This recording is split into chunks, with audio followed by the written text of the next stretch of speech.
Hello नमस्कार दोस्तों। उम्मीद करता हूँ सब अच्छे होंगे, अपनी पढ़ाई को बेहतरीन बना रहे होंगे। दोस्तों, आज सुबह मैंने एक लेक्चर किया था, एक वीडियो अपलोड किया था दोस्तों। उसमें हमने टोटल 6 घंटे 6.5 घंटे का लगभग वो वीडियो है दोस्तों। परसेंटेज के जितने भी महत्वपूर्ण क्वेश्चन थे दोस्तों, सारे उसमें डिस्कस किए गए हैं। ऐसा कोई आपको क्वेश्चन नहीं मिलेगा इस वीडियो को लेकर के दोस्तों। यहाँ पर हमने एक जो क्वेश्चन छूट गए थे, ठीक है, उस पर हम वीडियो बना रहे हैं दोस्तों। अगर आपने वो वीडियो देख लिया और ये वीडियो देख लिया दोस्तों, तो मैथ का कोई भी ऐसा क्वेश्चन आपको नहीं मिलेगा जो आपसे ना हो पाए, ठीक है। यानी जितने भी कंपटीशन के एग्ज़ाम पूछे जाते हैं, चाहे वो आपका रेलवे हो गया, चाहे एसएससी हो गया, चाहे आपका यूपी ट्रिपल एससी हो गया, यानी कोई भी अगर एग्ज़ाम आप दे रहे हैं दोस्तों, तो आपको इससे बाहर क्वेश्चन मैथ प्रतिशत से तो बिल्कुल नहीं देखने को मिलेंगे, ठीक है। तो दोस्तों, अगर आपने मेरा वो वीडियो नहीं देखा है तो जाकर वीडियो देख सकते हैं, आपके लिए बहुत ही हेल्पफुल होगा। आप एक बार उसको अगर देखें तो अगर आप समझ जाएंगे कि हम क्या कह रहे थे, ठीक है, कितना आपके लिए फ़ायदेमंद होगा, ठीक है। दोस्तों, ऐसे मैंने बहुत सारे हम ऐसे वीडियो करने वाले हैं इस चैनल पे, तो उम्मीद करता हूँ आप मेरे इस चैनल से जुड़े रहेंगे और आप अपने दोस्तों के साथ भी इस वीडियो को शेयर करेंगे।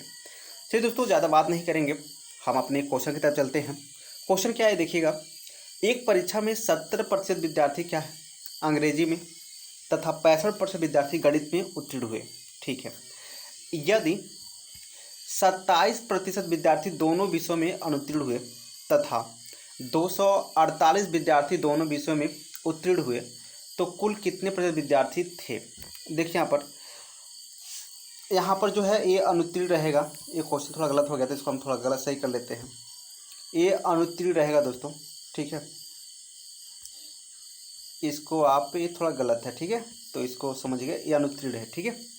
अच्छा, यहाँ पर प्रतिशत में नहीं रहेगा, कुल आपसे पूछा गया कुल कितने विद्यार्थी हैं, तो ये दो चीज़ें यहाँ पर क्या है, मिस्टेक है, ठीक है। चलिए दोस्तों, क्वेश्चन को अगर देखें तो इस तरह के क्वेश्चन आप देखे होंगे, और अगर आप इस तरह के क्वेश्चन देखे हैं दोस्तों, तो इसमें एक फार्मूला लगता है जो आप अगर सेट चैप्टर पढ़े हैं, ठीक है, जो समुच्चय चैप्टर है उसमें आपका फार्मूला ये लगा होता है, A union B equal to A plus B plus, sorry plus नहीं, माइनस ए इंटरसेक्शन बी।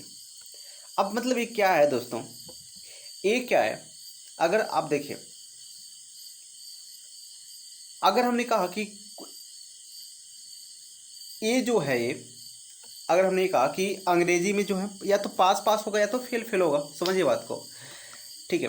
ये कुल विद्यार्थी हैं दोस्तों, है ना, और ए क्लास का विद्यार्थी और ए बी क्लास का विद्यार्थी है, और इसमें जो है ए और बी दोनों हैं, मतलब ए यूनियन बी में वही लोग आते हैं जो दोनों में कॉमन होते हैं, ठीक है।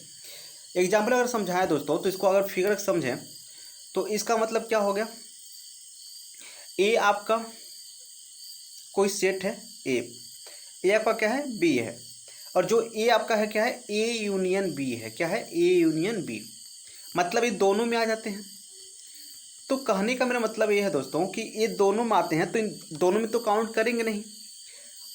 तो अगर आपको क्या करना होगा, ऐसे सपोज करिए, अगर हमने क्या किया दोस्तों,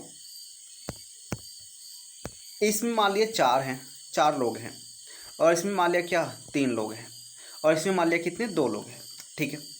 अब समझिएगा दोस्तों ध्यान से, तो अगर हमसे आपसे पूछें कि टोटल कितने लोग हैं, तो आप कहेंगे 4 2 6 प्लस 3, टोटल कितने होंगे, 9 लोग होंगे।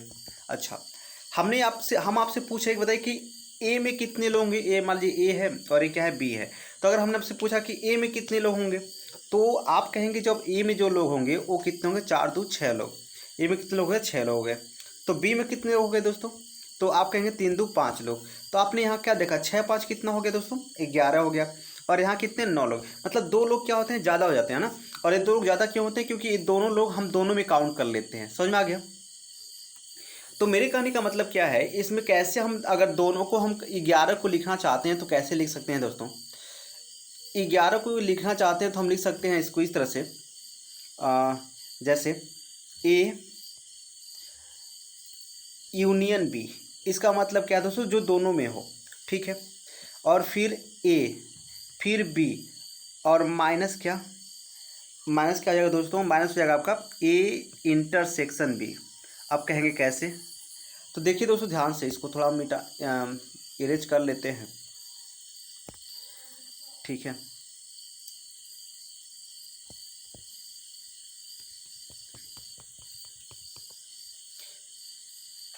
वन सेकेंड दोस्तों, हम इससे ही समझा देते हैं। देखिए यहाँ पर ध्यान से, ए आपका क्या हो गया दोस्तों, ए आपका हो गया ए, ठीक है। और ए क्या होगा दोस्तों, आपका हो गया बी।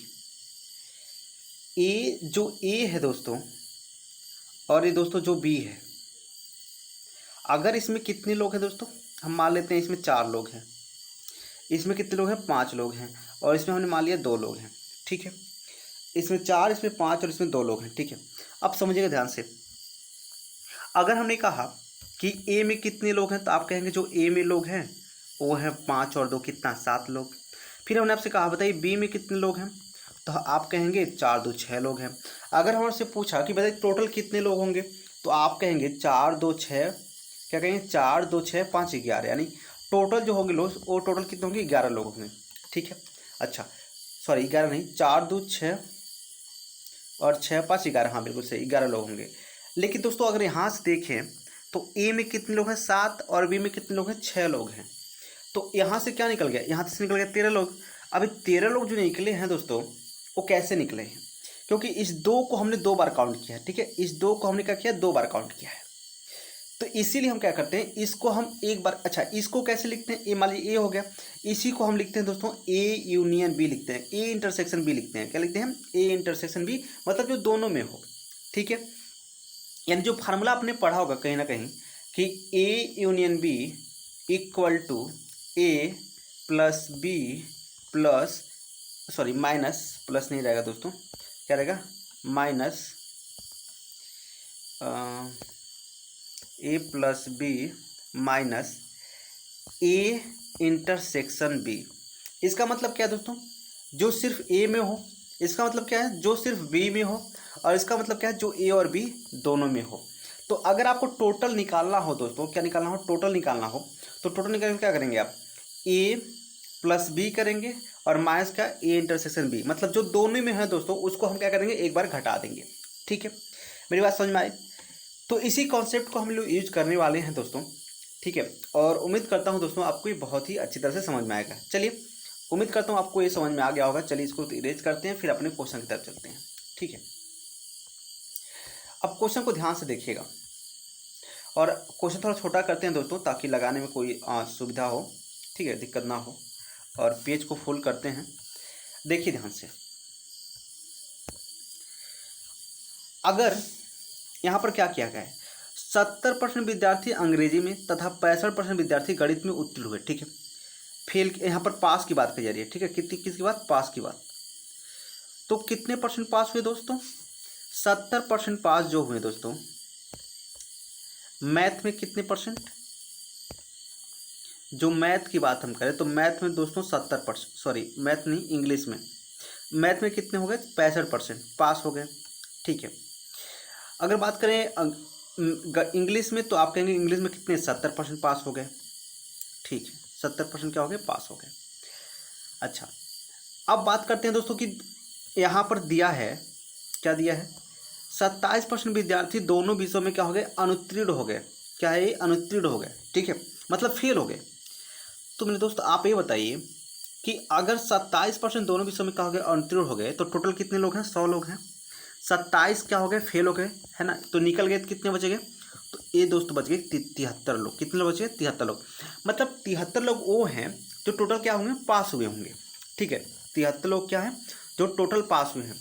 तभी हमने आपसे बताया क्या कि टोटल अगर आपको निकालना हो तो क्या करेंगे, टोटल निकालने के लिए क्या करेंगे आप, यानी आप कह सकते हैं टोटल निकालने के लिए, टोटल 73% लोग पास हुए हैं, तो टोटल निकालने के लिए क्या करेंगे आप, 73, एक सेकेंड इसको नीचे लिखते हैं। टोटल निकालने के लिए आप क्या करेंगे, टोटल 73 लोग क्या है, पास हैं, तो 73 हो गया आपका। अच्छा ये 73 जो टोटल बराबर होगा, आपने बताया था कि आपको ये आपका मैथ कितना है, 65 है, और फिर ये आपका इंग्लिश सॉरी मैथ इंग्लिश आपका हाँ 70 है, इंग्लिश में 70% लोग पास हो गए। अच्छा, अब यहाँ पर आप क्या करेंगे, घटाएंगे। कुछ लोग ऐसे होंगे कि जो दोनों में मिल गए होंगे, यानी यही आपको निकालना है कि दोनों विषयों में फेल हुए हैं दोस्तों, उनकी प्रतिशत कितना है। ठीक है, तो दोनों में यानी जो मैथ में है, हम मान लेते हैं कि 1 सेकेंड पूरा इरेज हो जाए। ठीक है, ये आपका कितना हो गया दोस्तों, 75 है, नहीं 70%, 70। और हम मान लेते हैं दोस्तों जो दोनों विषयों में क्या हुए हैं, उत्तीर्ण हुए हैं, उनकी जो संख्या कितनी है, x है। अब इस x का वैल्यू आप निकाल सकते हैं। कैसे, देखिए अगर तो ये 73 हो गया और ये क्या हो गया, जब इसको जोड़ेंगे आप तो 7 6 13 हो जाएगा, यानी 135 हो जाएगा। माइनस कितना हो जाएगा, x।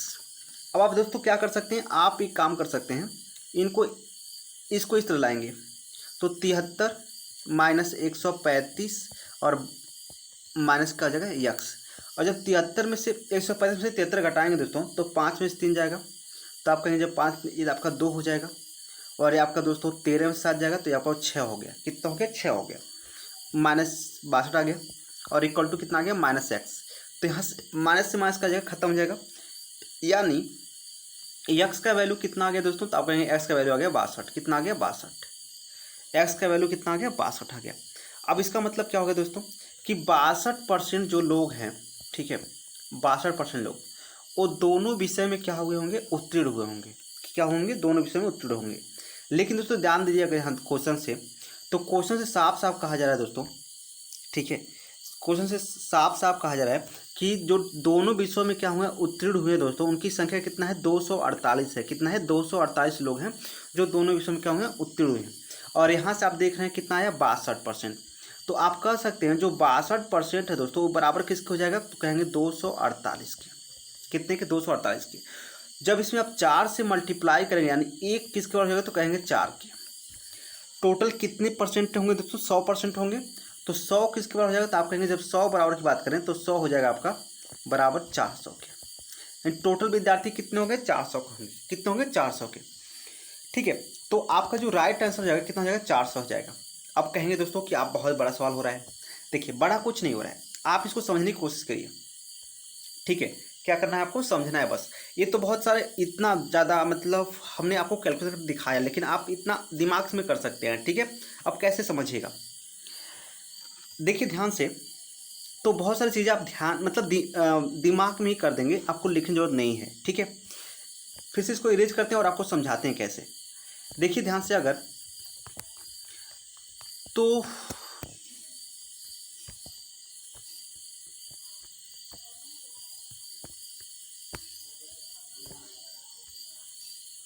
देखिए ध्यान से, एक आपसे क्या कर रहा है, यहाँ पर क्या दिया है आप ध्यान देखिए, यहाँ पर दिया गया है पास पास। ठीक है, क्या कर दिया है, पास पास दिया गया है।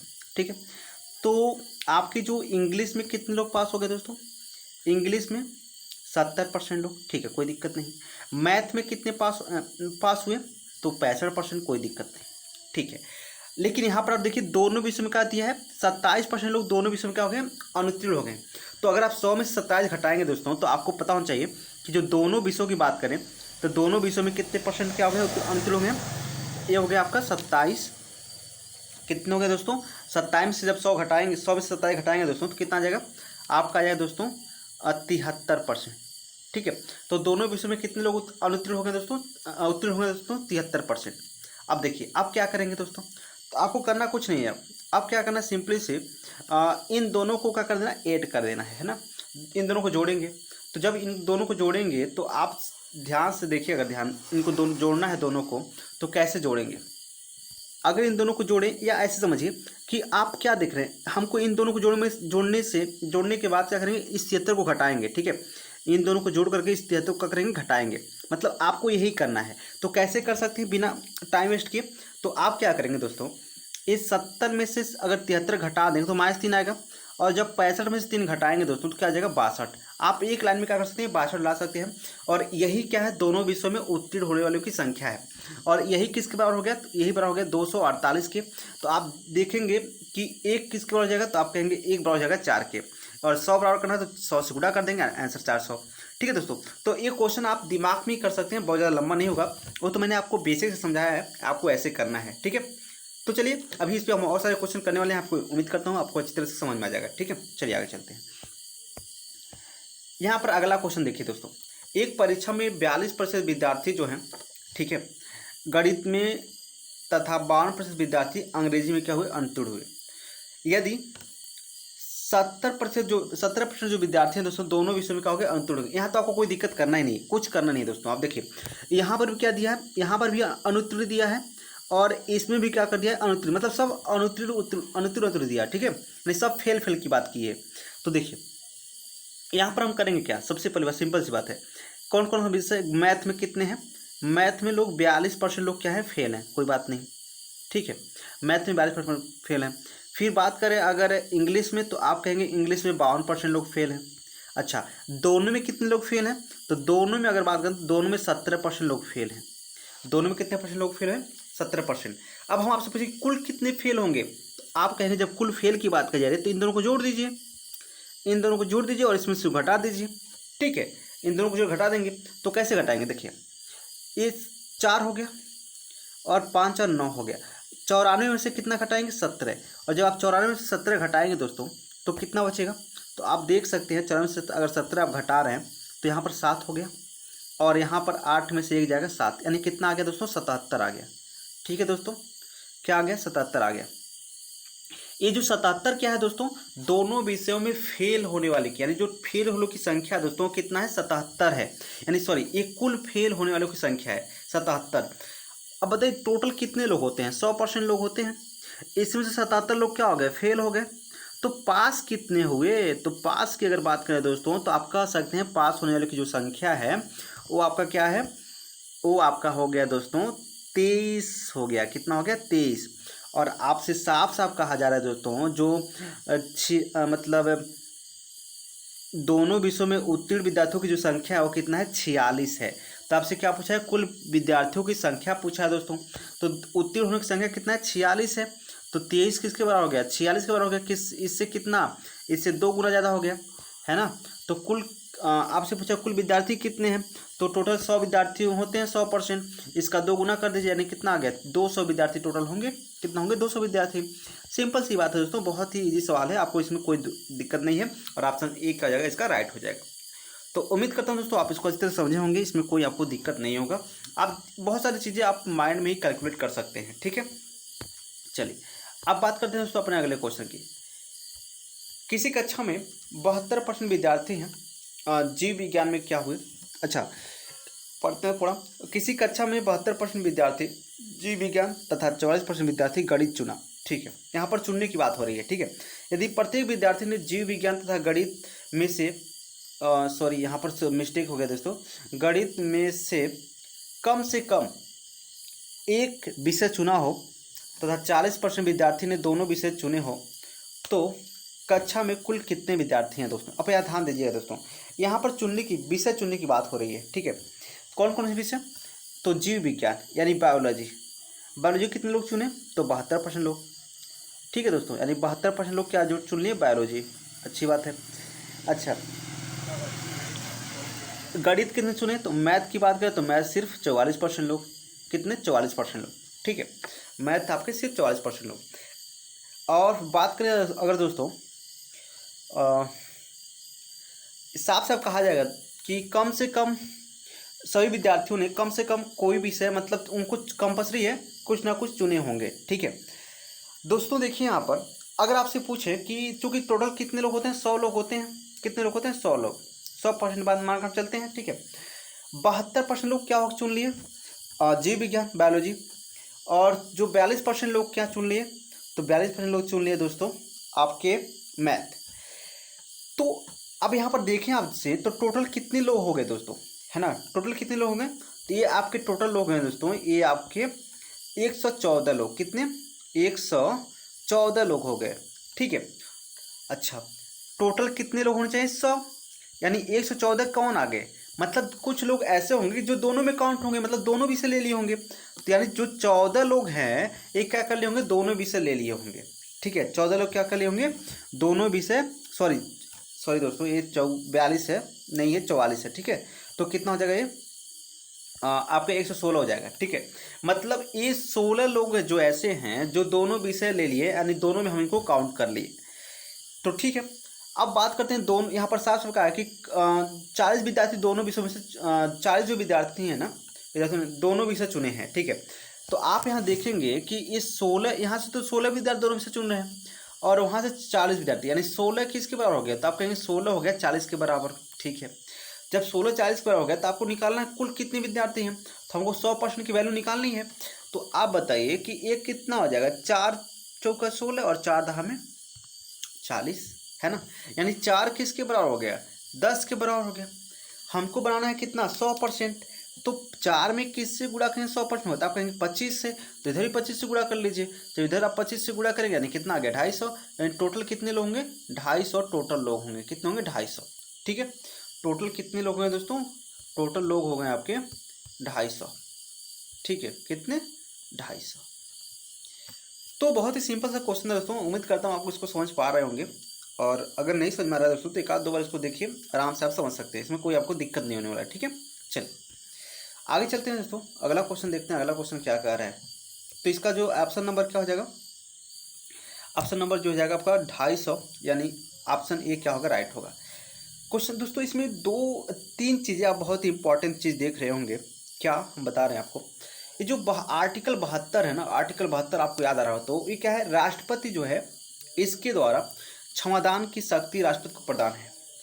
आर्टिकल 44 की जब बात है दोस्तों, ये नागरिकों के लिए समान सिविल संहिता का बात करता है, ठीक है।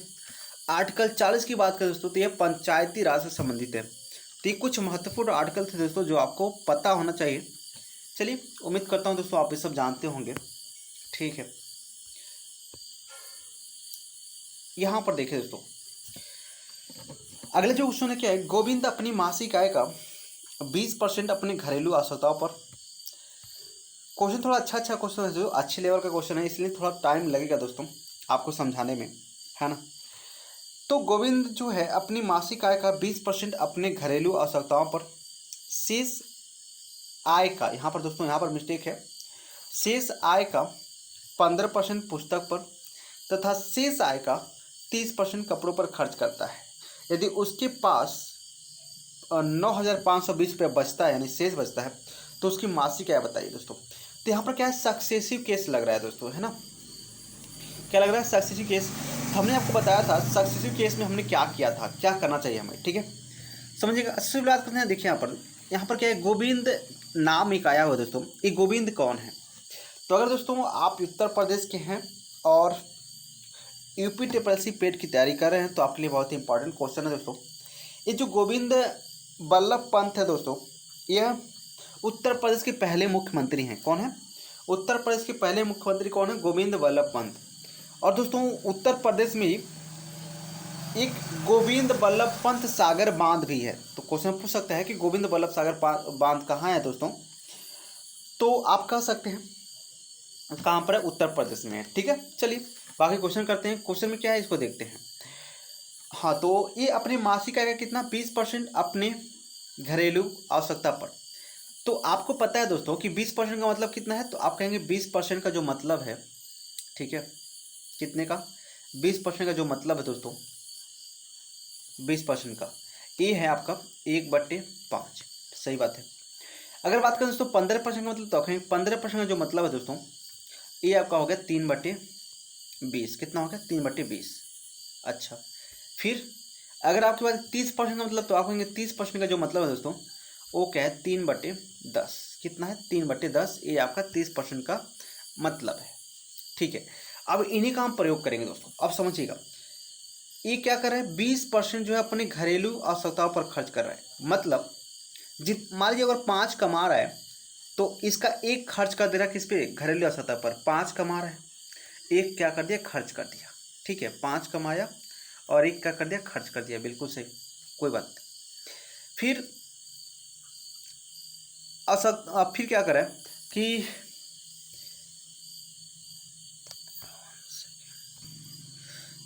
सॉरी दोस्तों, यहाँ पर देखिए थोड़ा 5 कमाया दोस्तों ना, एक खर्च करे तो बचाया कितना 3, है ना, कितना बचा लिया, 3 खर्च, ठीक है। फिर जो 3 बचा है फिर उसका क्या, अगर मान लीजिए हम कहें कि फिर 15% क्या करता है, पुस्तक पे खर्च करता है, यानी 20 कमाया और 3 पुस्तक पे खर्च कर लिया, 20 कमाया 3 पुस्तक पे खर्च किया, तो बचाया कितना, 17, कितना बचाया, 17, ठीक है, सही बात है। फिर क्या, 10, अगर देखिए 10 कमाया मतलब 10 उसके पास है, फिर अगर 3%, हाँ 30% अगर कपड़े पर खर्च कर रहा है तो मतलब 3 खर्च कर दे रहा है, 10 उसके पास है, 3 खर्च कर दे रहा है, तो बचा कितना दोस्तों, 7 बच गया। मतलब 7 क्या करेगा वो, 7 बचा लेगा, ठीक है। अच्छा ये क्या है, जब इधर का आपस में मल्टीप्लाई करेंगे दोस्तों, ठीक है, जब इधर का आप आपस में मल्टीप्लाई करेंगे तो क्या आएगा, ये आएगा उसके पास टोटल कितना आय था, मासिक आय उसका कितना था, ठीक है। तो समझिए जब इसका हम मल्टीप्लाई करेंगे तो हो गया कितना, ये आपका 200 हो गया, यानी 1000, कितना हो गया दोस्तों, 1000 मतलब 1000 हो गया। इधर की बात करें दोस्तों तो इधर आप मल्टीप्लाई मत करिएगा, क्योंकि बहुत ही दिक्कत हो जाएगा मल्टीप्लाई करने में। इधर अगर बात करें दोस्तों, इसको हम ऐसे लिख सकते हैं, 3 गुणे 17 गुणे और ये 7, अच्छा ठीक है दोस्तों। यानी ये वह आय है जो उसके पास बचा हुआ है, और यह वह आय है जो उसने कमाया है। तो क्वेश्चन में साफ साफ कहा है दोस्तों कि जितना वो बचाया है वो कितना है, 9520 है ना। यानी ये जो बराबर हो जाएगा दोस्तों, ये किसका हो जाएगा, ये आपका बराबर हो जाएगा 9520 के, क्या हो जाएगा, बराबर हो जाएगा 9520 के, क्या हो जाएगा, बराबर हो जाएगा, ठीक है। चलिए देखते हैं दोस्तों इसको। अब क्या करेंगे दोस्तों, आप इसको काटेंगे, जब इसको सिंप्लीफाई करेंगे तो 3 से, तो 3 3 का 9, 3 1 का 9, 3, है ना। 1 सेकेंड दोस्तों, लग रहा है क्वेश्चन में कुछ मिस्टेक है।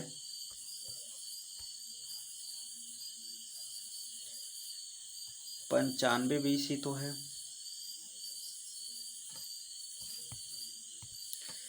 दोस्तों, यहाँ पर कुछ गलत हो गया, ठीक है। यहाँ पर आपका गलत क्या हो गया, देखिए ध्यान से, यहाँ पर 5 कमाया दोस्तों, 1 खर्च किया, ठीक है, तो यहाँ पर 4 आना चाहिए, ठीक है। तो 3 तो वही बने करेगा पहली बात, ठीक है, तो ये क्या होगा, ये 4 होगा, ठीक है, क्या होगा, ये 4 होगा। यहाँ पर आप क्या कर लेंगे, 4 कर लेंगे, ठीक है। चलिए अब 4 से जब इसको कैंसिल करेंगे दोस्तों, है ना, 4 से इसको कैंसिल करेंगे, देखिए 4 दूना कितना जगह, 8 हो जाएगा। अच्छा बचा कितना दोस्तों, 1 बच गया, हो गया कितना, 15 हो गया, और 4 3 12, फिर आपका बचा कितना दोस्तों, यहाँ पर 3 32 हो गया, 4 8 कितना, 32, यानी आपका 2380 हो जाएगा, ठीक है। फिर आप 7 से काट लीजिए, तो 7 से काटेंगे दोस्तों क्या होगा, 7 त्रिक का 21 हो जाएगा, ठीक है, सही बात है। 7 त्रिक का 21, 2 बचा, 7 चौका 28, कितना हो गया, 340। फिर आप 70 से काटेंगे तो कितने बार में, 20 बार में। मतलब जो एक किसके बराबर हो गया, 20 के बराबर हो गया। और आपको पता है टोटल आपके पास आय कितना है, तो आपका आय है 1000। तो इसमें आप अगर 20 से आप गुणा करेंगे तो कितना आ जाएगा, 20000, यानी कि जो आपका आंसर हो जाएगा कितना हो जाएगा, 20000, ठीक है। तो आपका जो आंसर होगा दोस्तों, ऑप्शन ए क्या हो जाएगा, राइट हो जाएगा, और ये कितना, 20000, ठीक है। चलिए उम्मीद करता हूँ दोस्तों आप इसको समझ पा रहे होंगे, बहुत ही सिंपल सा क्वेश्चन था, ठीक है। चलिए आगे चलते हैं, अगला अपना क्वेश्चन देखते हैं। इसमें बहुत सारे यहाँ पर अच्छे अच्छे क्वेश्चन है दोस्तों। देखिए थोड़ा क्वेश्चन थोड़ा क्या है दोस्तों, लेवल थोड़ा अच्छा है इसका, है ना। तो उम्मीद करता हूँ दोस्तों आप इसको ध्यान से समझ रहे होंगे। और चलिए आगे अपने क्वेश्चन को देखते हैं। यहाँ पर क्या है, पंचकूला में 2/3 पुरुष तथा शेष महिलाएं हैं, ठीक है। आपको पता है दोस्तों पंचकूला कहाँ है, हरियाणा है, हरियाणा में है। और यहाँ पर जो चौथा खेलो इंडिया यूथ गेम होने वाला है दोस्तों, वो कहाँ पर, पंचकूला हरियाणा में ही होने वाला है, ठीक है। चलिए उम्मीद करता हूँ सब आप जानते होंगे। तो अगर बात करें पंचकूला में, तो इसमें 17% जो हैं पुरुष हैं तथा 60% क्या है, महिलाएं हैं, सही है, कोई बात नहीं। अगर बात करें दोस्तों, महिलाएं जो हैं, महिलाएं साक्षर हैं, सॉरी दोस्तों, 70% पुरुष तथा 60% महिलाएं क्या हैं, साक्षर हैं। साक्षर पुरुषों का 30% तथा साक्षर महिलाओं का 20% स्नातक हैं। स्नातक पुरुषों का 20% तथा स्नातक महिलाओं का 15% नौकरी में है। उस गांव में नौकरी करने वालों की जो जनसंख्या है वो कितना परसेंट है दोस्तों, तो आपको ये बताना है। चलिए कोई बात नहीं दोस्तों, देखते हैं अभी। 2/3 पुरुष होने का मतलब क्या है? अगर टोटल 3 लोग हैं दोस्तों, टोटल 3 गांव में 3 लोग हैं, तो मतलब अगर 2 पुरुष होगा तो एक क्या होगी दोस्तों? महिला होगी। अगर दोस्तों दो टोटल 3 लोग हैं तो अगर 2 पुरुष होगा तो एक क्या होगी दोस्तों? महिला होगी। ये मतलब है 2/3 का। ठीक है, चलिए तो ये आपका मेल हो गया और ये आपका फीमेल हो गया। क्वेश्चन छोटा करते हैं दोस्तों और इसको समझने की कोशिश करते हैं दोस्तों, थोड़ा लंबा सवाल हो सकता है। ठीक है, अगर यहाँ पर हम लिखते हैं दोस्तों मेल, क्या लिखते हैं? मेल। और यहाँ पर दोस्तों लिखते हैं फीमेल। ध्यान से समझिएगा दोस्तों, ये आपका मेल हो गया और ये क्या हो गया? फीमेल हो गया। कहा जा रहा है दोस्तों जो 70% पुरुष हैं वो साक्षर हैं। तो अगर 70% की मतलब आपसे हम पूछें तो आप कहेंगे 70% का मतलब है 7/10। कितना है? 7/10। तो इसका मतलब क्या है दोस्तों? अगर 10 पुरुष हैं दोस्तों पंचकूला में तो 7 उसमें क्या होंगे? साक्षर होंगे। ठीक है, कोई बात नहीं। फिर कहा जा रहा है 60% महिलाएं साक्षर हैं। इसका मतलब क्या हो गया? तो अगर हम कहें 60% का मतलब, तो आप कहेंगे 60% मतलब क्या है? ये है 3/5। कितना है? 3/5 है ना। 60% का मतलब कितना है? 3/5। तो अगर हम आपसे कहें दोस्तों कि इसका मतलब क्या है? अगर 5 महिलाएं थीं, कितनी थी दोस्तों? 5 महिलाएं थीं। ठीक है, तो उसमें से जो 3 महिलाएं क्या होंगी? साक्षर होंगी। ठीक है, बिल्कुल सही बात है दोस्तों। अब आगे देखिए, आगे क्या कर रहा है? साक्षर पुरुषों का 30% तथा साक्षर महिलाओं का 20% स्नातक है। ठीक है, यहाँ पर इस सक्सेसिव केस चल रहा है दोस्तों, है ना। तो 30% का मतलब अगर आपसे पूछे तो आप कहेंगे 30% का मतलब है 3/10। इसका मतलब ये होगा कि अगर जो 10 महिलाएं हैं, ठीक है, सॉरी 10 पुरुष हैं साक्षर हैं, तो उसमें जो 3 पुरुष हैं दोस्तों वो क्या होंगे? स्नातक होंगे।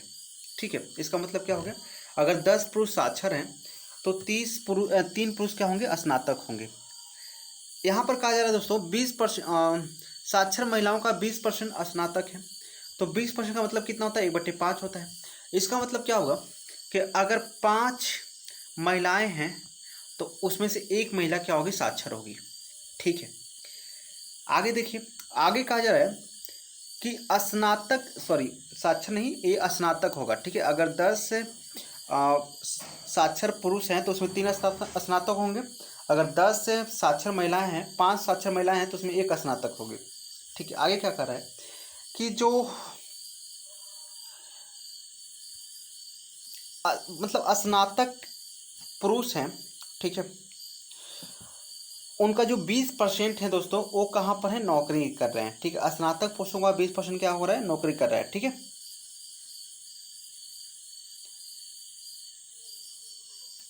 तो 20% का मतलब कितना होता है? तो आप कहेंगे 1/5 होगा। मतलब अगर 5 पुरुष होते तो एक उसमें से क्या कर रहा होगा? नौकरी कर रहा होगा। फिर वही बात इधर है, 15% इसमें नौकरी कर रहे हैं, तो 15% का मतलब क्या है? 3/20 है। मतलब अगर 20 महिलाएं होती तो उसमें से 3 क्या कर रही होती? नौकरी कर रही होती। ठीक है, अब समझिएगा ध्यान से। अगर इसकी हम बात करें, ठीक है, ये क्या है? अगर इसका आप उसे मल्टीप्लाई करेंगे तो कितना आएगा? तो आप कहेंगे जब इसका मल्टीप्लाई करेंगे आएगा 500। कितना आएगा? 500। ठीक है, ये 500 है क्या? हम पूछेंगे आपसे ये क्या है, और इधर से इसका मल्टीप्लाई करेंगे कितना आएगा? तो आप कहेंगे इस इधर आएगा 21। कितना आ जाएगा? 21। ठीक है, यहाँ पर अगर देखें आप तो इधर मल्टीप्लाई करेंगे तो कितना आ जाएगा? 50। सॉरी, यहाँ पर दोस्तों 500 आ गया और यहाँ पर कितना आ गया दोस्तों? 50 नहीं, ये भी कितने का होगा? 500 ही होगा। ठीक है, ये भी 500 और ये कितना हो गया? तो ये हो गया आपका 9। अच्छा, इसका मतलब समझिएगा, इसका मतलब ये है दोस्तों कि अगर 500 क्या है पुरुष होते तो उसमें 21 जो हैं नौकरी करते। इसका मतलब क्या है? अगर 500 महिलाएं होती तो उसमें क्या है? 9 नौकरी करती। क्वेश्चन में साफ साफ कहा है दोस्तों कि अगर महिलाएं पुरुष 2 हैं तो महिलाएं कितनी होंगी, 1 होंगी। अपनी सुविधा के लिए हम क्या कर रहे हैं दोस्तों, चूंकि रेशियो में है तो रेशियो में हम दोनों तरफ से बताए थे, आपको मल्टीप्लाई भी कर सकते हैं और भाग भी कर सकते हैं। हमने क्या किया, इसमें अपनी सुविधा के लिए हमको इसको क्या कर लिया कि इसमें 1000 से गुणा कर लिया। तो जैसे हम इसमें 1000 से गुणा करेंगे तो ये क्या बन जाएगा आपका, ये बन जाएगा 2000। यानी जो मेल होंगे दोस्तों, है ना, मेल, ये कितने हो जाएंगे इनकी संख्या, 1000 से हम क्या करेंगे, अगर गुणा कर देते हैं दोस्तों, ठीक है, 1000 से क्या करते हैं, गुणा कर देते हैं, तो जो मेल हो जाएंगे दोस्तों इनकी संख्या क्या हो जाएगी, तो आप कहेंगे इनकी जो संख्या हो जाएगी वो हो जाएगी 2000। कितना जाएगा, 2000। ठीक है, अब समझिएगा बात को। और जो आपकी जो महिलाएं होंगी इसमें इनकी संख्या क्या हो जाएगी, ये हो जाएगा, फीमेल की बात करें तो ये हो जाएंगी 1000। अब हमने ऐसा क्यों किया आप समझ जाएंगे, ठीक है। अगर आप देखें तो अगर हमने यहाँ पर दिया कि 500 पुरुष हैं, कितने 500 पुरुष हैं, ये 500 इससे कितना गुना ज़्यादा है, तो आप कहेंगे इससे आपके ये 4 गुना ज़्यादा है। कितने ज़्यादा है, 4 गुना। ठीक है, तो उसी तरह दोस्तों जो ये आपके 21 नौकरी करने वाले हैं, 21 नहीं होंगे, इससे 4 गुना ज़्यादा होंगे और कितने होंगे, 84 हो जाएंगे। कितने, 84। ठीक है, कितने जाएंगे, 84। अच्छा, यहाँ पर आप देखें तो एक कितनी गुना ज़्यादा है, तो आप कहेंगे 2 गुना। तो इसी तरह को दोस्तों ये 9 नहीं होगा, 9 से 2 गुना ज़्यादा होगा, कितना हो जाएगा, 18 हो जाएगा। कितना, 18। मतलब अगर 1000 महिलाएं हैं दोस्तों तो इसमें 18 नौकरी करेंगे। अगर इसमें 2000 पुरुष है तो इसमें 84 नौकरी करेंगे।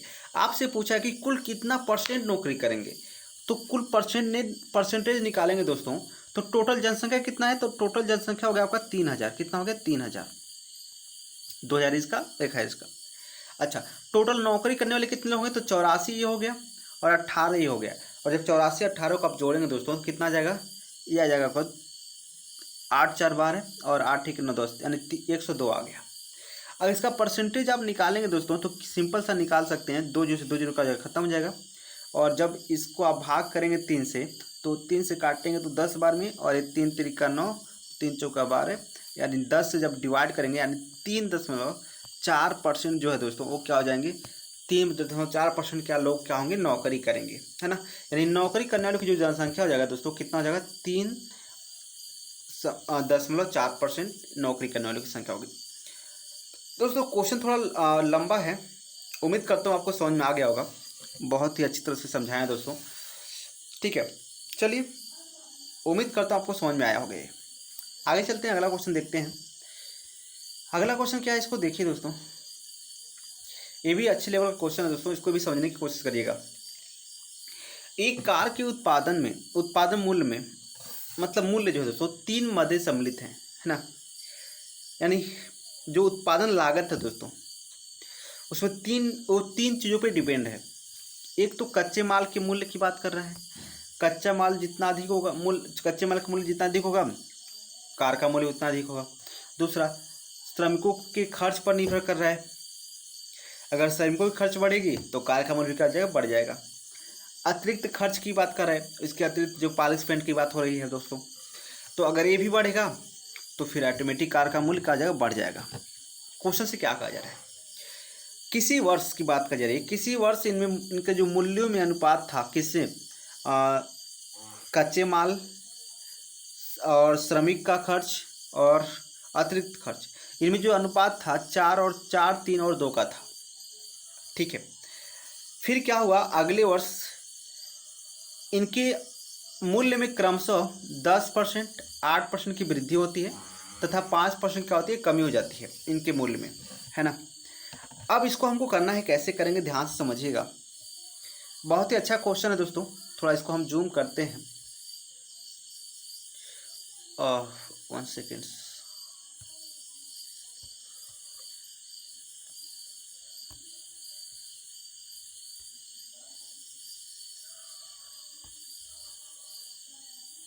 ठीक, थोड़ा जूम करते हैं दोस्तों, देखिए ध्यान से। अब यहाँ क्या करेंगे हम, अनुपात क्या है दोस्तों, खर्च का जो अनुपात दोस्तों 4:3:2, तो ये खर्च का अनुपात था। क्या हुआ अगले साल इनके मूल्य में 10% का 8% का वृद्धि हो गया। देखिए 10% का मतलब क्या है दोस्तों, 10% की वृद्धि का मतलब क्या है, तो आप कहेंगे 10% का वृद्धि का मतलब क्या है। 10% का जो मतलब है वो है 1/10। इसका वृद्धि का मतलब क्या है, तो 10 था तो कितना हो गया 11, यानी कितना हो गया 11/10। 10 तो क्या हो गया 11/10 हो गया। समझ में आ गया। तो इसी कंसेप्ट को हम यहाँ लगाएंगे दोस्तों, ध्यान से समझिएगा। तो अगले वर्ष की बात करें तो अगले वर्ष क्या होगा, इसके मूल्य में दोस्तों वृद्धि हो गया। कितना 10%, मतलब 4 था तो 10% वृद्धि हो गया, तो क्या हो गया 11/10 हो गया। ये हो गया 10% की वृद्धि का मतलब। ठीक है, कोई बात नहीं। फिर इसके मूल्य में भी कितना हो गया, इसके मूल्य में 8% की वृद्धि हो गई। अब 8% की वृद्धि का मतलब पता है दोस्तों क्या है, 27/, ठीक है 27/25। क्या हो गया दोस्तों 27/25, ये वृद्धि है 8% का मतलब। और इसके मूल्य में क्या होता है 5% की कमी होती है दोस्तों। जब 5% की आप कमी करेंगे तो ये हो जाएगा आपका, सॉरी ये 2 है, 2 और 5% कमी का मतलब होता है 19/20। कितना 19/20। अब हम करेंगे दोस्तों, यहाँ पर थोड़ा कंसेप्ट समझिएगा। हम क्या करेंगे, ये 10, 25 और 20 का एलसीएम लेंगे। तो एलसीएम कितना आएगा, तो आप देखेंगे 10, 20, 25 का जो एलसीएम है वो आ गया 100। क्या आ जाएगा 100। और इस 100 से हम क्या करेंगे, इस 100 से हम मल्टीप्लाई करेंगे। देखिए 10, 20, 25 का एलसीएम कितना आया 100 आया, निकाल सकते हैं। और इसको से हम मल्टीप्लाई कर देंगे किस में, इनमें मल्टीप्लाई कर देंगे। तो देखिए अब ये नया रेशियो क्या बन जाएगा, देखिए ध्यान से। जो नया रेशियो बनेगा ये बन जाएगा आपका 400, कितना 400, 300 और 200। ये नया रेशियो बन गया। ठीक है, अब यहाँ ध्यान से समझिएगा। ये आपका कितना हो गया 11 चौका 44, लेकिन इसका एलसीएम 100 आया। तो 10 को 100 बनाने के लिए इसमें हम 10 से और गुणा कर देंगे, किससे 10 से और गुणा कर देंगे। तो 11 चौका 44, 44 ग्राम कितना हो गया 440। कितना हो गया 440। ठीक है, यहाँ पर देखिए 27×81, कितना 27×81। और इसको हम 100 बनाने के लिए इसमें 4 से और गुणा कर देंगे। तो 27×81 फिर हो जाएगा 4 × 4, 4 × 32, यानी कितना हो जाएगा 324 हो जाएगा। ठीक है, कितना हो जाएगा 324 हो जाएगा। ठीक है, 27×81 होगा, 4 × 4, 4 × 32। ठीक है, समझिएगा बात। यहाँ पर देखिए ध्यान से, इसमें 5 से गुणा करना पड़ेगा आपको। ठीक है, तो ये कितना हो जाएगा 19, देखिए 5 × 10 यानी 190। कितना हो जाएगा 190 हो जाएगा। ये सिंपल सी बात हो गई। अब समझिएगा ये क्या है, ये आपका क्या है पहले साल की जो खर्च है इसकी बात हो रही है। और ये आपका दूसरे साल की खर्च की बात करी जा रही है। ठीक है, तो आपसे क्या पूछा कि इसकी कार के मूल्य में कितना % वृद्धि होगा। तो देख लीजिए खर्च में कितना वृद्धि हो रहा है। तो अगर बात करें इसको खर्च की, तो ये आपका कितना हो जाएगा, ये आपका हो जाएगा दोस्तों 3 2 5 4 900। कितना हो गया 900। ये कितना हो गया 900। ठीक है, अच्छा जब ये 900 हो गया तो एक कितना हो जाएगा, तो इसकी अगर बात करेंगे आप तो ये आपका हो गया 0। और जब जोड़ेंगे दोस्तों 9 2 11, सॉरी 0 नहीं होगा 4 होगा, इरेज कर लेते हैं। ये आपका 4 हो गया। और ये आपका 9 2 11 4 15। और यहाँ देखें तो 4 3 7 1 8 1 9, यानी 954 हो गया। कितना हो गया 954। इसका मतलब क्या हुआ कि पहले अगर 900 खर्च हो रहा था तब कितना 954, तो यानी बढ़ा कितना 54 बढ़ गया। अच्छा कितने किस पे बढ़ा, तो 900 पे बढ़ा। तो कितना % बढ़ा, तो आप देखेंगे खत्म हो जाएगा 9 6 का 54, यानी आ गया 6%। मतलब कार के मूल्य में भी कितना बढ़ेगा 6% बढ़ जाएगा। ठीक है, जो कार का मूल्य है वो भी कितना बढ़ जाएगा 6% बढ़ जाएगा। और जो नया मूल्य हो जाएगा वो कितना हो जाएगा, अगर पहले आपका 100% था तब कितना हो जाएगा 106% हो जाएगा। ठीक है, तो उम्मीद करता हूँ दोस्तों आप इसको समझ पा रहे होंगे, थोड़ा लंबा है। बहुत ही आसानी से समझाया दोस्तों, अगर दोबारा आप इसको समझ सकते हैं, बहुत ही सिंपल तरीके से हमने समझाया है। उम्मीद करता हूँ दोस्तों आप इसको अच्छी तरह से समझ पा रहे होंगे। ठीक है, फिर भी अगर आपको कोई डाउट है दोस्तों तो फिर आप इसको कमेंट कर सकते हैं, और एक बार क्वेश्चन फिर से देख लीजिए क्वेश्चन क्या था और कैसे मैंने सॉल्व किया। ठीक है, चलिए, अच्छा क्वेश्चन था दोस्तों, उम्मीद करता हूँ आप इसको अच्छी तरह से समझ पा रहे होंगे। अगला क्वेश्चन, और दोस्तों ये आज का आखिरी क्वेश्चन है दोस्तों, और उम्मीद करता हूँ दोस्तों ये क्वेश्चन भी आपको अच्छी तरह से समझ पा रहे होंगे। ठीक है, यहाँ पर देखिए क्या कहा गया है, किसी परीक्षा में उत्तीर्ण होने के लिए क्या चाहिए, 40% अंक चाहिए। ठीक है, उत्तीर्ण होने के लिए कितना चाहिए, 40% अंक चाहिए। यानी 40% का मतलब क्या है, 40% का मतलब है दोस्तों, या ऐसे समझिए, छोड़िए इसको, उससे हमको ज़्यादा मतलब नहीं है ना, उसको भी हम छोड़ते हैं। अच्छा, यहाँ पर कुछ और चीज़ें हैं दोस्तों जो हमें को डिस्कस कर लेनी चाहिए।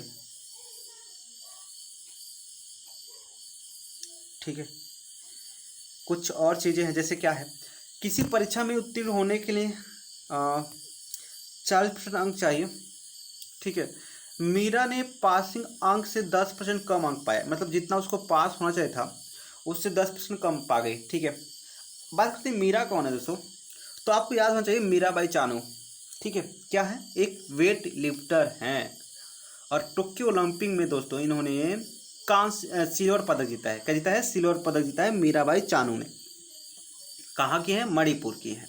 ठीक है, और इन्होंने 202 केजी का वेट उठाया था दोस्तों, और ये 49 केजी में के कैटेगरी में खेलती हैं। ठीक है, चलिए, इनका तो हो गया। तो मीरा मीरा ने पासिंग अंक से 10% कम अंक प्राप्त किए, तथा भवानी, अच्छा ये भवानी कौन है दोस्तों, तो याद होना चाहिए दोस्तों, भवानी ये भारत की पहली तलवारबाज हैं दोस्तों, जो टोक्यो ओलंपिक में गई थी। हालांकि इन्होंने कोई पदक नहीं जीता, फिर भी ये भारत की पहली तलवारबाज हैं दोस्तों। ठीक है, चलिए, अच्छा भवानी ने मीरा से कितना, 11 सही 1/9% कम अंक प्राप्त किए। ठीक है, जबकि सिंधु, अच्छा ये सिंधु कौन है दोस्तों, तो आपको पता है पीवी सिंधु, एकमात्र ऐसी बैडमिंटन खिलाड़ी जो ओलंपिक में 2 पदक जीती हैं। ठीक है ना, एकमात्र ऐसी जो बैडमिंटन खिलाड़ी हैं दोस्तों, इन्होंने इस बार कांस्य पदक जीता है, जबकि पहली बार इन्होंने सिल्वर पदक जीता था। ठीक है, और ये बैडमिंटन से इनका संबंध है दोस्तों, तो इनको भी आप याद रखिए। तो देखिए, सिंधु ने मीरा और भवानी के कुल अंकों से 41 सही 3/,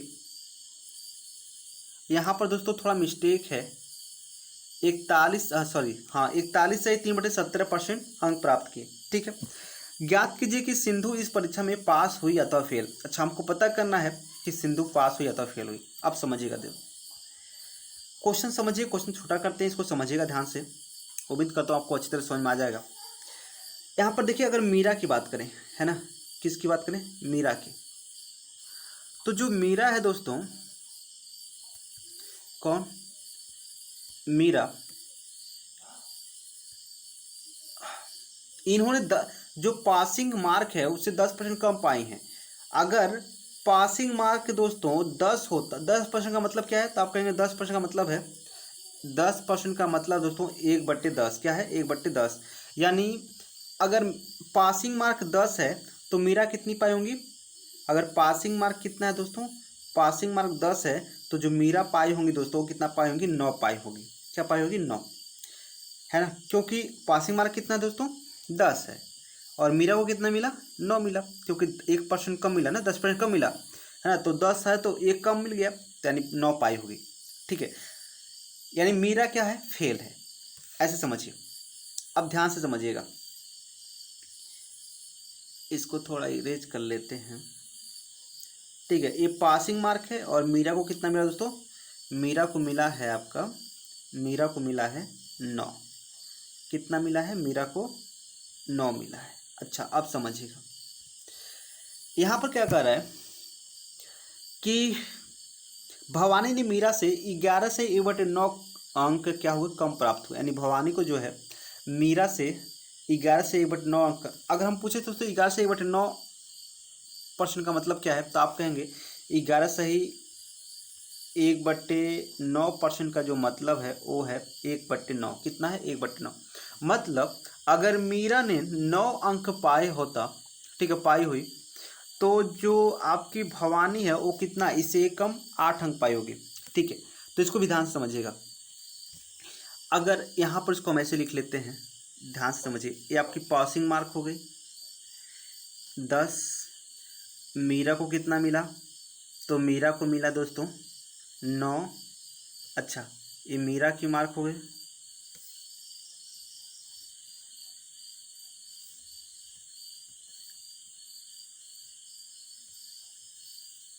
ये पासिंग मार्क और ये मीरा की मार्क 9। और जो भवानी है दोस्तों, है ना, और बताया हमने, अगर इससे क्या 1/9, मतलब अगर मीरा 9 पाई होती तो भवानी कितना पाई है? 1 पाई है, मतलब 1 कम पाई है, यानी 8। देखिए बात सही है, मीरा कितना पाई है? 9 ही पाई है, तो भवानी कितना पाएगी? 8 पा जाएगी। भवानी कितना पा गई? जो भवानी है दोस्तों वो कितना पा गई? वो पा गई दोस्तों 8। समझ में आ गया? अच्छा, अब देखिए दोस्तों यहाँ पर क्या है, क्वेश्चन तो अब आया। सिंधु ने मीरा और भवानी के कुल अंकों से 41 सहित 3/17% जो है दोस्तों कम अंक प्राप्त की है। तो यहाँ पर अगर ध्यान देखें दोस्तों, ध्यान से देखें दोस्तों, ठीक है, तो हो क्या रहा है, मीरा कितना पाई? 9 अंक पाई। भवानी कितना पा गई? 8 पा गई। ठीक है, मीरा 9 पाई, भवानी 8 पा गई। तो 9 8 कितना हो गया? 17। 9 और 8 कितना हो गया? 17। यानी भवानी और मीरा का जो टोटल अंक है कितना है? 17 है।